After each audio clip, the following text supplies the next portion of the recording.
19. La mort. À peine était-il revenu en Petite-Bretagne, à Carré, il advint que Tristan, pour porter aide à son cher compagnon Caerdin, guerroya un baron nommé Bédalis. Il tomba dans une embuscade dressée par Bédalis et ses frères. Tristan tua les 7 frères, mais lui-même fut blessé d'un coup de lance, et la lance était empoisonnée. Il revint à grand-peine jusqu'au château de Carré et fit appareiller ses plaies. Les médecins vinrent en nombre, mais nul ne sut le guérir du venin, car ils ne le découvrirent même pas. Ils ne surent faire aucun emplâtre pour attirer le poison au dehors. Vainement ils battent et broient leurs racines, cueillent des herbes, composent des breuvages. Tristan ne fait qu'empirer. Le venin s'épand par son corps. Il blêmit et ses os commencent à se découvrir. Il sentit que sa vie se perdait. Il comprit qu'il fallait mourir. Alors il voulut revoir Isola blonde, mais comment aller vers elle? Il est si faible que la mer le tuerait, et si même il parvenait en Cornouailles, comment y échapper à ses ennemis? Il se lamente, le venin l'angoisse, il attend la mort. Il manda Caerdin en secret pour lui découvrir sa douleur, car tous deux s'aimaient d'un loyal amour. Il voulut que personne ne restât dans sa chambre, hormis Caerdin, et même que nul ne se tint dans les salles voisines. Iseux, sa femme, s'émerveilla en son cœur de cette étrange volonté. Elle en fut tout effrayée et voulut entendre l'entretien. Elle vint s'appuyer en dehors de la chambre contre la paroi qui touchait au lit de Tristan. Elle écoute. Un de ses fidèles, pour que nul ne la surprenne, guette au dehors. Tristan rassemble ses forces, se redresse, s'appuie contre la muraille. Caerdin s'assied près de lui, et tous deux pleurent, ensemble, tendrement. Ils pleurent le bon compagnonnage d'armes sitôt rompu, leur grande amitié et leurs amours, et l'un se lamente sur l'autre. « Beaux doux amis, dit Tristan, je suis sur une terre étrangère, où je n'ai ni parents ni amis, vous seuls exceptés. Vous seuls en cette contrée m'avez donné joie et consolation. Je perds ma vie, je voudrais revoir Isola blonde. Mais comment, par quelle ruse lui faire connaître mon besoin? Ah, si je savais un messager qui voulut aller vers elle, elle viendrait tant elle m'aime.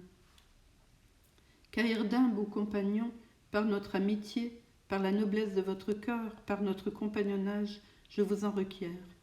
Tentez pour moi cette aventure, et si vous emportez mon message, je deviendrai votre homme lige et vous aimerai par-dessus tous les hommes. Caerdin voit Tristan pleurer, se déconforter, se plaindre. Son cœur s'amollit de tendresse. Il répond doucement par amour. Beau compagnon, ne pleurez plus, je ferai tout votre désir. Certes, ami, pour l'amour de vous, je me mettrai en aventure de mort. Nulle détresse, nulle angoisse ne m'empêchera de faire selon mon pouvoir. Dites ce que vous voulez mander à la reine, et je fais mes apprêts. Tristan répondit. Amis, soyez remerciés. Or, écoutez ma prière. Prenez cet anneau, c'est une enseigne entre elle et moi. Et quand vous arriverez en sa terre, faites-vous passer à la cour pour un marchand. Présentez-lui des étoffes de soie, faites qu'elle voie cet anneau. Aussitôt, elle cherchera une ruse pour vous parler en secret. Alors dites-lui que mon cœur la salue, que seule elle peut me porter réconfort. Dites-lui que si elle ne vient pas, je meurs. Dites-lui qu'il lui souvienne de nos plaisirs passés, et des grandes peines, et des grandes tristesses, et des joies, et des douleurs de notre amour loyal et tendre. Qu'il lui souvienne du breuvage que nous bûmes ensemble sur la mer. Ah, c'est notre mort que nous avons bu. Qu'il lui souvienne du serment que je lui fis, de n'aimer jamais qu'elle. J'ai tenu cette promesse. Derrière la paroi, Iseux aux blanches mains entendit ces paroles. Elle défaillit presque. Hâtez-vous, compagnon, revenez bientôt vers moi. Si vous tardez, vous ne me reverrez plus. Prenez un terme de 40 jours et ramenez Isola blonde. Cachez votre départ à votre sœur ou dites que vous allez quérir un médecin. Vous emmènerez ma belle nef. Prenez avec vous 2 voiles, l'une blanche, l'autre noire. Si vous ramenez la reine Iseux, dressez au retour la voile blanche. Et si vous ne la ramenez pas, cinglez avec la voile noire. Amis, je n'ai plus rien à vous dire, Que Dieu vous guide et vous ramène sain et sauf. » Il soupire, pleure et se lamente, et Caïrdin pleure pareillement, baisse Tristan et prend congé. Au premier vent, il se mit en mer. Les mariniers halèrent les ancres, dressèrent la voile, cinglèrent par un vent léger, et leur proue trancha les vagues hautes et profondes. Ils emportaient de riches marchandises, des draps de soie teints de couleurs rares, de la belle vaisselle de Tours, des vins de Poitou, des gerfauds d'Espagne, et par cette ruse, Caïrdin pensait parvenir auprès d'Iseux. 8 jours et 8 nuits, ils fendirent les vagues et voguèrent à pleine voile vers la Cornouaille. Colère de femme est chose redoutable, et que chacun s'en garde. Là où une femme aura le plus aimé, là aussi elle se vengera le plus cruellement. L'amour des femmes vient vite, et vite vient leur haine, et leur inimitié, une fois venue, dure plus que l'amitié. Elles savent tempérer l'amour, mais non la haine. Debout contre la paroi, Iseux au blanc chemin avait entendu chaque parole. Elle avait tant aimé Tristan. Elle connaissait enfin son amour pour une autre. Elle retint les choses entendues. Si elle le peut, un jour, comme elle se vengera sur ce qu'elle aime le plus au monde. Pourtant, elle n'en fit nul semblant, et dès qu'on ouvrit les portes, elle entra dans la chambre de Tristan, et cachant son courroux, continua de le servir et de lui faire belle chère, ainsi qu'il sied à une amante. Elle lui parlait doucement, le baisait sur les lèvres, et lui demandait si Caïrdin reviendrait bientôt avec le médecin qui devait le guérir. Mais toujours elle cherchait sa vengeance. Caïrdin ne cessa de naviguer, tant qu'il jeta l'ancre dans le port de Tintagel.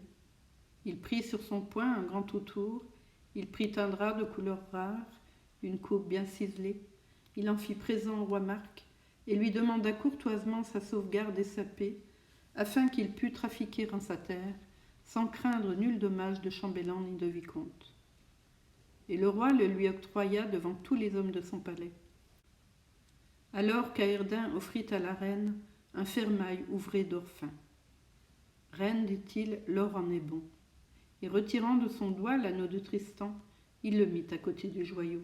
« Voyez, reine, l'or de ce fermail est plus riche, et pourtant l'or de cet anneau a bien son prix. » Quand Iseux reconnut l'anneau de jaspe vert, son cœur frémit et sa couleur mua, et redoutant ce qu'elle allait ouïr, elle attira Caïrdin à l'écart près d'une croisée, comme pour mieux voir et marchander le fermail. Caïrdin lui dit simplement : « Dame, Tristan est blessé d'une épée empoisonnée et va mourir. Il vous demande que seul vous pouvez lui porter réconfort. Il vous rappelle les grandes peines et les douleurs que vous avez subies ensemble. Gardez cet anneau, il vous le donne. » Iseux répondit, défaillante : « Ami, je vous suivrai. Demain au matin, que votre nef soit prête à l'appareillage. » Le lendemain au matin, la reine dit qu'elle voulait chasser au faucon et fit préparer ses chiens et ses oiseaux. Mais le duc André, qui toujours guettait, l'accompagna. Quand ils furent au champ, non loin du rivage de la mer, un faisan s'enleva. André laissa aller un faucon pour le prendre. Mais le temps était clair et beau. Le faucon s'essora et disparut. « Voyez, sire André, dit la reine, le faucon s'est perché là-bas au port, sur le mât d'une nef que je ne connaissais pas.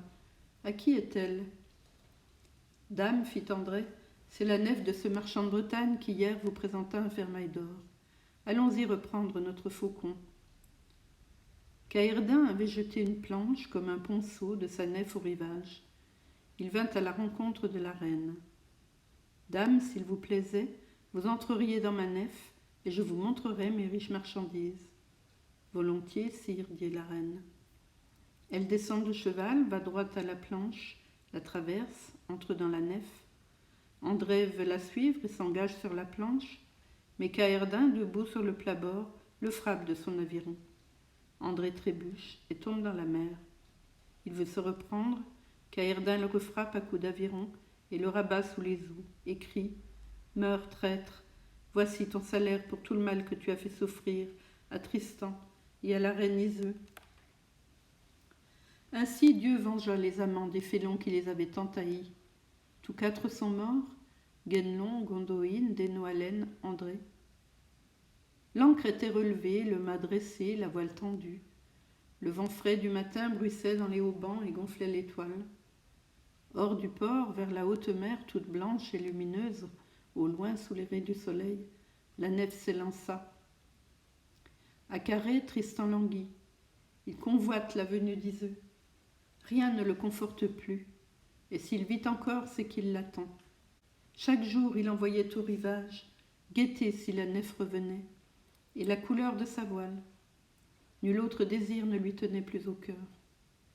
Bientôt, il se fit porter sur la falaise de Penmark, et si longtemps que le soleil se tenait à l'horizon, il regardait au loin la mer. Écoutez, Seigneur, une aventure douloureuse, pitoyable à ceux qui aiment. Déjà, Iseux approchait. Déjà, la falaise de Penmark surgissait au loin, et la nef cinglait plus joyeuse. Un vent d'orage grandit tout à coup, frappe droit contre la voile et fait tourner la nef sur elle-même.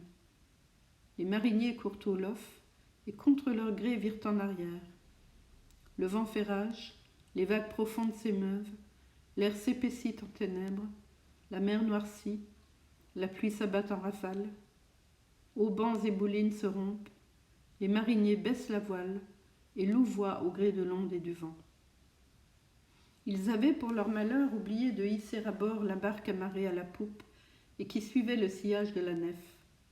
Une vague la brise et l'emporte. Iseux s'écrie. Hélas, chétive, Dieu ne veut pas que je vive assez pour voir Tristan, mon ami, une fois encore, une fois seulement. Il veut que je sois noyée en cette mer. Tristan, si je vous avais parlé une fois encore, je me soucierais peu de mourir après. Ami, si je ne viens pas jusqu'à vous, c'est que Dieu ne le veut pas, et c'est ma pire douleur. La mort ne m'est rien, puisque Dieu la veut, je l'accepte. Mais, ami, quand vous l'apprendrez, vous mourrez, je le sais bien.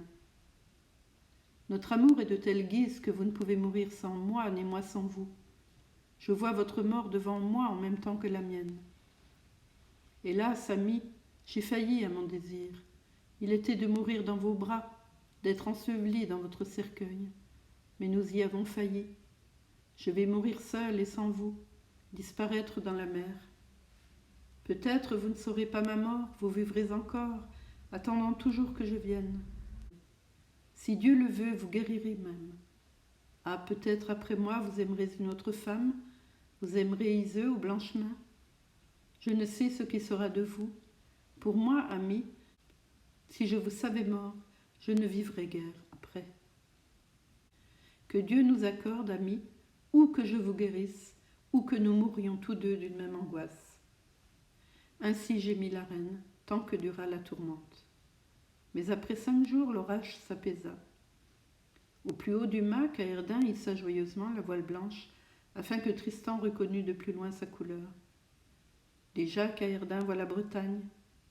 Hélas, presque aussitôt le calme suivit la tempête, la mer devint douce et toute plate, le vent cessa de gonfler la voile, et les mariniers louvoyèrent vainement en amont et en aval, en avant et en arrière.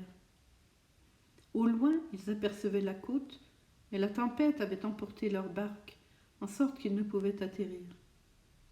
À la 3e nuit, Iseux songea qu'elle tenait en son giron la tête d'un grand sanglier qui honnissait sa robe de sang, et connut par là qu'elle ne reverrait plus son ami vivant. Tristan était trop faible désormais pour veiller encore sur la falaise de Penmark, et depuis de longs jours, enfermé loin du rivage, il pleurait pour Iseux qui ne venait pas.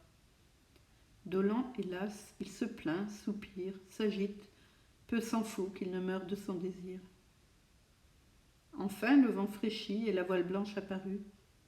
Alors Iseux au Blanchemin se vengea. Elle vient vers le lit de Tristan et dit « Ami, Caerdin arrive. J'ai vu sa nef en mer. Elle avance à grand-peine. Pourtant je l'ai reconnue. Puisse-t-il apporter ce qui doit vous guérir ?» Tristan tressaille. « Ami belle, vous êtes sûre que c'est sa nef ? Or dites-moi comment est la voile. Je l'ai bien vue. Ils l'ont ouverte et dressée très haut car ils ont peu de vent. Sachez qu'elle est toute noire. » Tristan se tourna vers la muraille et dit « Je ne puis retenir ma vie plus longtemps. » Il dit 3 fois, Iseux, ami. À la 4e, il rendit l'âme. Alors par la maison pleurèrent les chevaliers, les compagnons de Tristan. Ils l'ôtèrent de son lit, l'étendirent sur un riche tapis et recouvrirent son corps d'un linceul. Sur la mer, le vent s'était levé et frappait la voile en plein milieu. Il poussa la nef jusqu'à terre. Iseux la blonde débarqua. Elle entendit de grandes plaintes par les rues et les cloches sonner au moutier, aux chapelles. Elle demanda aux gens du pays pourquoi ces glas, pourquoi ces pleurs. Un vieillard lui dit « Dame, nous avons une grande douleur.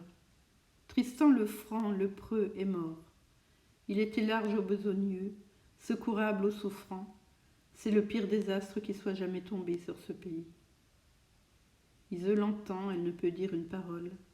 Elle monte vers le palais, elle suit la rue, sa gamme déliée. Les Bretons s'émerveillaient à la regarder. Jamais ils n'avaient vu femme d'une telle beauté. Qui est-elle? D'où vient-elle? Auprès de Tristan, Iseux aux blanches mains, affolée par le mal qu'elle avait causé, poussait de grands cris sur le cadavre. L'autre Iseux entra et lui dit « Dame, relevez-vous et laissez-moi approcher. J'ai plus de droit à le pleurer que vous, croyez-moi, je l'ai plus aimé. » Elle se tourna vers l'Orient et pria Dieu. Puis elle découvrit un peu le corps, s'étendit près de lui tout le long de son ami, lui baisa la bouche et la face et le serra étroitement. Corps contre corps, bouche contre bouche, elle rend ainsi son âme. Elle mourut auprès de lui pour la douleur de son ami. Quand le roi Marc apprit la mort des amants, il franchit la mer et, venu en Bretagne, fit ouvrer 2 cercueils, l'un de Calcédoine pour Iseux, l'autre de Béryl pour Tristan. Il emporta sur sa nef vers Tintagel leurs corps aimés. Auprès d'une chapelle, à gauche et à droite de l'abside, il les ensevelit en 2 tombeaux. Mais pendant la nuit, de la tombe de Tristan jaillit une ronce verte et feuillue, aux forts rameaux, aux fleurs odorantes, qui, s'élevant par-dessus la chapelle, s'enfonça dans la tombe d'Iseux. Les gens du pays coupèrent la ronce. Au lendemain, elle renaît, aussi verte, aussi fleurie, aussi vivace, et plonge encore au lit d'Iseux la blonde. Par 3 fois, ils voulurent la détruire, vainement. Enfin, ils rapportèrent la merveille au roi Marc. Le roi défendit de couper la ronce désormais. Seigneur, les bons trouvères d'antan, Béroul et Thomas, et monseigneur Elart et maître Gottfried ont conté ce conte pour tous ceux qui aiment, non pour les autres. Ils vous mandent par moi leur salut. Ils saluent ceux qui sont pensifs et ceux qui sont heureux, les mécontents et les désireux, ceux qui sont joyeux et ceux qui sont troublés, tous les amants. Puissent-ils trouver ici consolation contre l'inconstance, contre l'injustice, contre le dépit, contre la peine, contre tous les maux d'amour.